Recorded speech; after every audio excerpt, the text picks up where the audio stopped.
last video is just going to finish up, again, solving the examples of definite integrals. So again, these are a little more harder cases. I've been throwing fractions, exponentials, and logarithms in these last couple. So again, first step, find the general antiderivative. So for this example, it would be x cubed divided by 3. 6x squared divided by 2, which simplifies to 3x squared. But you could write it out, 6x squared divided by 2. I just went ahead and took the 6 divided by 2. That's where the 3 came from. Plus 10x from negative 1/2. So again, these are fractions. So just make sure when you carefully plug in your fractions, make sure you put parentheses. So I'm actually going to write this out. The easiest way, again, make sure you put parentheses. So 3/2 cubed divided by 3. 3 times 3/2 squared plus 10 times 3/2. So again, make sure you put parentheses around the fraction, especially when you're cubing and squaring. Minus a negative 1/2. So again, negative 1/2 cubed divided by 3. 3 times negative 1/2 squared. And again, make sure you put parentheses. So the negative is squared.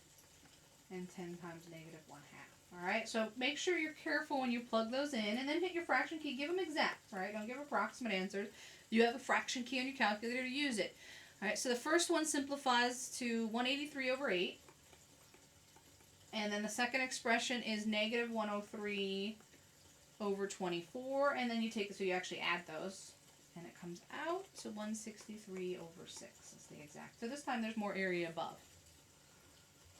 Alright, the next example is an e expression. So again, find the general antiderivative. So it's 10e to the negative 2x divided by 2 from negative 4 to 2, which again, I'm going to simplify that to 5e to the negative 2x from negative 4 to 2. Plug in my values. So 5e to the negative 4 minus 5e to the positive 8, right? Because I'm plugging my values in. 2 times negative 2 gives me my negative 4.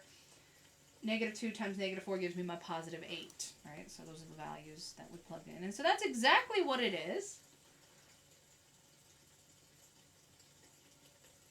Oh, and I forgot a negative, sorry. Up here, my negative 2. So it should have been a negative 5, negative 5, negative 5. All right. I did forget a negative here. Negative 2, I divide by negative. So this should have been a negative 5 all the way through. So negative 5.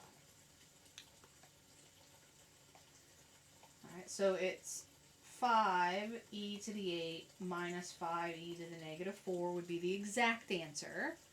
The approximate answer comes out 14,904.7 if I round a decimal place. So again, that one's again more area above. Alright, the last example. 1 to the e squared. So again, first my general antiderivative, it's 4. Remember, 3 over x really is 3 times, right? This is 3 times 1 over x.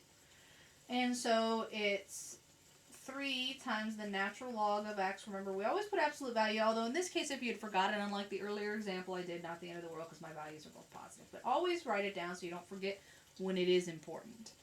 Alright, so then you plug in your, got my x there, 4x, I said it, but I forgot to write it, 4x, or 4x plus 3, natural log of absolute value of x from 1 to e squared.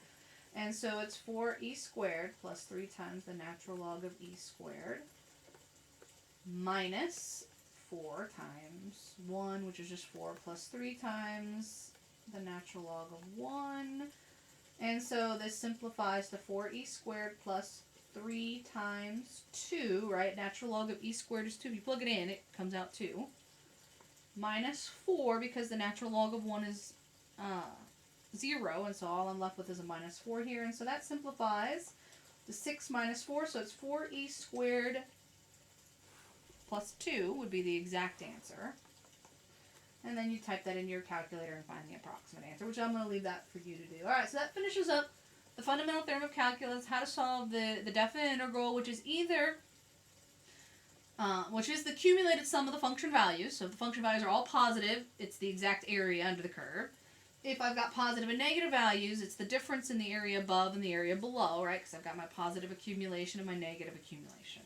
All right, in the next case, we're going to solve applications, and I'm going to tell you how you can do this on your graphic calculators. Hopefully mine will work in a second.